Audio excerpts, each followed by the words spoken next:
They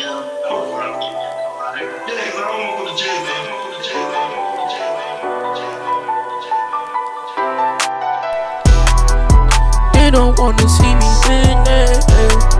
No, they don't wanna see me win. They must be up the pucky way they trippin'.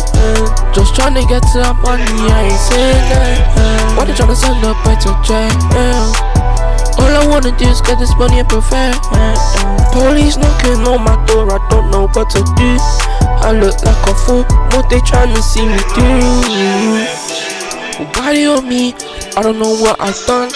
I'm just trying to get to the money, then the police come, I'm done.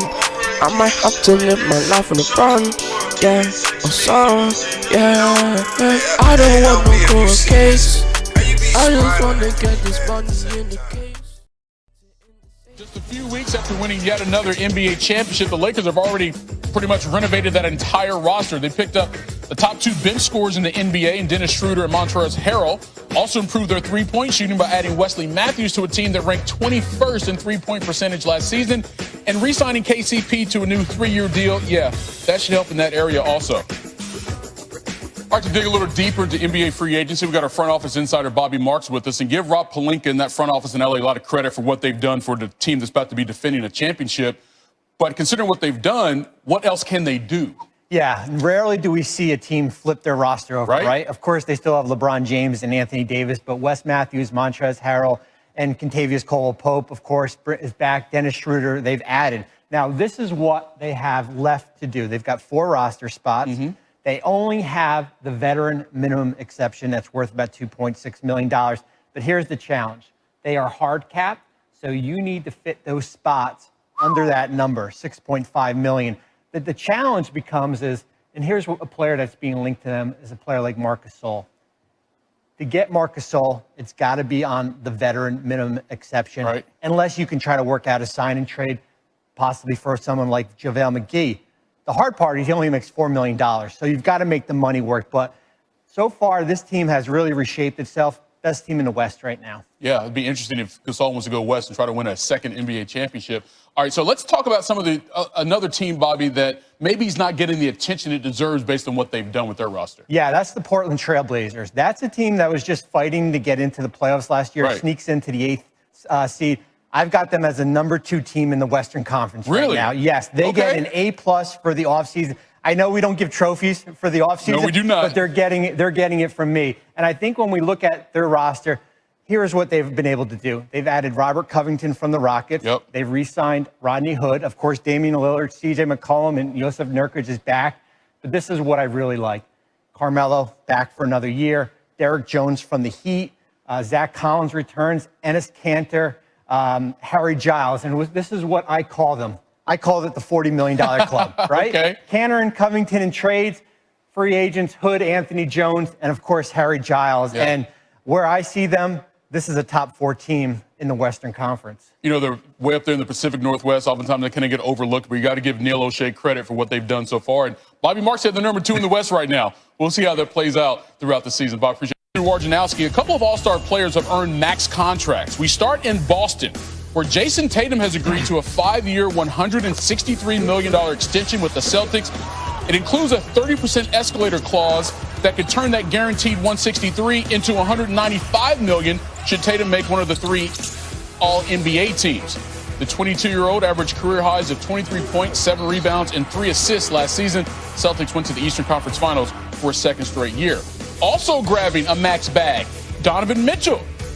The Jazz guard getting that same 5-year, $163 million extension. Again, that could balloon to $195 if he reaches All-NBA status. The 24-year-old averaged 24 points a game last season, and then he dropped 2 50-point games during Utah's 7-game series loss to Denver in this year's playoffs. So all total, you have 4 players from the 2017 draft class who have scored more than 3,000 points in their young NBA careers. And now 3 of them have agreed to rookie Supermax extensions with those same squads. The number 1 pick from that year, Markelle Fultz, well, he's no longer with the team that drafted him. Well, with us, though, is the aforementioned Adrian Wojnarowski. And, you know, what was I say to most NBA fans? They look at these deals, they felt like no-brainers for both the player and the squads. But let's start with Mitchell and the reason that he wanted to stay in Utah and they were doing everything to keep him. Yeah, there's a great relationship there, Donovan Mitchell, not just that organization, but that community. And he came to them at the draft, right before Gordon Hayward left in free agency. That was a wounded city. And immediately he gave them hope.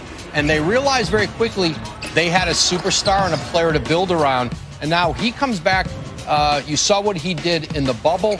And a player that really has blossomed, you've seen as a man. And you see him at the forefront of the social justice movement this summer in the league. And he's had a strong voice with that in that Salt Lake community. And you'll see a lot of that going forward. And he's just the kind of person that new ownership there, Ryan Smith, their front office, that they want to build around. We often talk about players that are face of the franchise. He's definitely that there in Salt Lake City. All right, but let's go over to Boston. Jason Tatum, I mean, he really emerged as a star this past season. Granted, they got some young talent in that squad, but that seems to be the building piece for this team going ahead.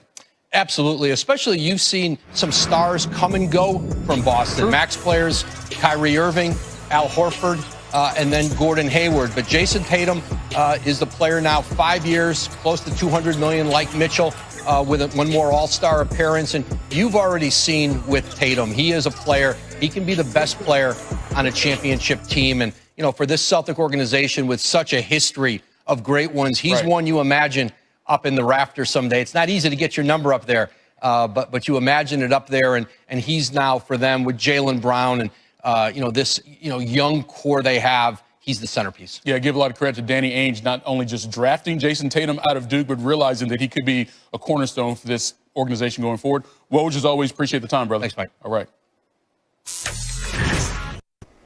Well, this is where the Lakers are right now, and it is rare for a championship team to kind of flip this whole roster. And first, we saw the move with Dennis Schroeder trading for Danny Green. He replaces Rajon Rondo. Wesley Matthews was signed for the biannual exception, replaces Kentavious Caldwell-Pope. Oh, we can't get him in there. Montrezl Harrell replaces Dwight Howard. Nope, touchscreen's not working, but they're in there. Trust me, they're in there. And when you look at their resume, as far as what they have with that roster, 6 roster spots open. They've got bird rights on Kentavious Caldwell-Pope. They still have the veteran minimum exception, and they're $14 million below the luxury tax. They still have some work to do here, but as you could see, this roster has totally flipped. The Montrezl Harrell signing, Wesley Matthews, Dennis Schroeder in the trade, and you still have, of course, LeBron James and Anthony Davis. He's not a free agent, but he is unhappy. What's next for James Harden? How about Vince Carter on the best fit for Harden? That's later on. Skilled De'Aaron Fox is their point guard of the future, agreeing to sign him to a max extension for at least $163 million over 5 seasons. His richest contract in franchise history, surpassing Chris Webber. League's reigning 6th man of the year, Montrezl Harrell, agreed to a 2-year deal with the Lakers, worth $19 million with a player option in year 2. Harrell ranked 2nd in the NBA in scoring off the bench at just over 18 points per game. And Danilo Gallinari cashed in with the Hawks, agreeing to a 3-year, $61.5 million deal. He should help an Atlanta team that shot just 33% from the 3 last season. That was the worst in the NBA. Oh, look at old Dwight Howard. I'm staying right where I belong. Laker Nation, I love y'all. Purple and gold never gets old. That's how it started. That's what he said. But what did he mean? He shuffled off to Philadelphia before the day was done. We got just the man we need to talk to, Adrian Wojnarowski, joining us now on SportsCenter. So, Adrian, let's start at the top with the Lakers. Even as they won a championship last year, there were lots of questions about the depth and what they do outside of LeBron James and Anthony Davis. They got some answers. They added Dennis Schroeder and now Wesley Matthews and Montrezl Harrell. What's going on with L.A.? Yeah, they certainly had to address that center position once Dwight Howard headed to Philadelphia to play for Doc Rivers and Daryl Morey. And Montrezl Harrell comes from the Clippers, where he was, a very productive player. But they get him at essentially the mid-level exception, at 2 years, $19.5 million with a player option on year 2. And the priority for the Clippers was keeping Marcus Morris, and they're going to do that with a 4-year, $64 million deal, I'm told. So Anthony Davis, no need to worry in LA? Yeah, Anthony Davis will be back with the Lakers. He's going to take some time to decide, I'm told, at least through Thanksgiving next week, about how he wants to structure his deal with LA. And, he certainly has several options in terms of the length. One option for him will be to get his contract lengthwise on par with LeBron James. That would be essentially a 3-year deal with a player option after the second year, and then he and LeBron would be contractually aligned. They obviously share the same agent, Rich Paul. All right, so meanwhile in Boston, Gordon Hayward opted out of his contract with the Celtics, but he may not be leaving. What's going on? He still has, Hayward does, several options. His agent, Mark Bartelstein, has been talking with several teams on sign and trade scenarios where the Celtics would get back some players from, or perhaps picks from a team, and it would allow Hayward to do a multi-year, $100 million type deal, which is, he would like to get a long-term deal here. New York is offering, a bigger number on shorter years. That is an option for him. The Pacers and the Celtics had gone back and forth and talked. Gordon Hayward is obviously from Indianapolis, played at Butler. That has certainly been a scenario for him. And another scenario that remains there, Stan, is returning to the Celtics. He could re-sign with Boston, and if Boston wanted to trade him in the future, if he wanted to move on, it's a lot easier to do that down the road with Gordon Hayward if he's under contract. The Hawks add some shooting with Danilo Gallinari, 3 years, $61.5 million. What are they thinking when it comes to roster building? Well, they have a very talented young core Travis Schlenk has built in Atlanta, led by Trae Young, certainly. But they're a team that wanted to start to compete to get into playoffs. And you don't do that with young players. You do it with accomplished veterans like Gallinari. 3 years, $61.5 million for Gallo. The most ever for a player over 30 who's never played in an All-Star game. That's an interesting fact on that deal. But he is a guy who can score the ball all over the floor. And I don't think the Hawks are done. They have more cap space. There's some more veteran players out there that they would like to add. They want a team that's going to compete a little closer to that 8th seed in the Eastern Conference. The Nets thinking even bigger than that in the Eastern Conference. They keep Joe Harris. General Manager Sean Marks said that was their biggest priority in free agency, and they got it done. Very interesting situation in Brooklyn. What's going on there? 4 years, $75 million for Joe Harris. Listen, his career has blossomed with the Nets, and he was essentially out of the league when they brought him in there, and he's turned it into, a massive contract. Kyrie Irving, Kevin Durant. When you have players like that who command the kind of defensive attention those two do, when you have a shooter like Joe Harris out there, it was the kind of player that Sean Marks and new coach Steve Nash did not want to lose, and they keep Joe Harris now at that $75 million deal. And you're starting to see that Nets team. They brought in Bruce Brown from Detroit, and you're seeing their backcourt. Adding some backcourt depth and then solidifying it with Joe Harris. Meanwhile, Sacramento is convinced that it has found the centerpiece of its franchise moving forward. De'Aaron Fox, he signs a max deal, $163 million, maybe up to $200 million. So what's the thinking there in terms of building around him? Yeah, he has been for them a high draft pick with the Kings who has developed, blossomed, and they're going to continue to build around him. Tyrese Halliburton came in the draft from Iowa State. They love the idea of playing him there. Buddy Hield in that backcourt. And now you're going to see a couple of the other rookie extensions. Jason Tatum, Donovan Mitchell. Those are two other players who are eligible for similar.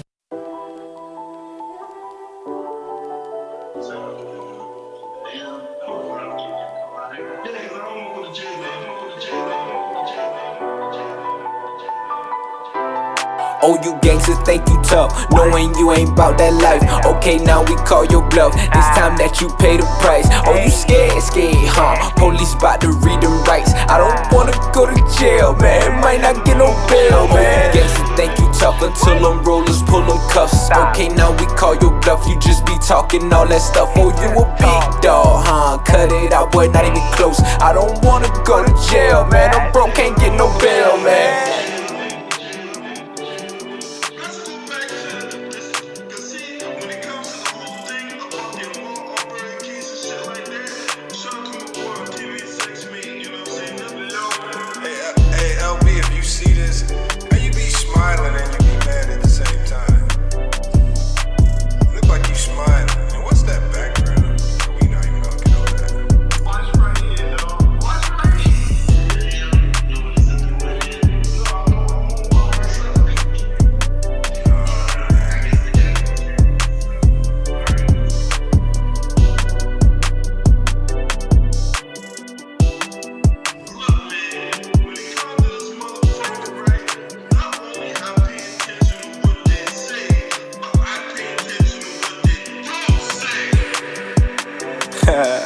Bro, you funny, you a trip. Talking nonsense out your lips.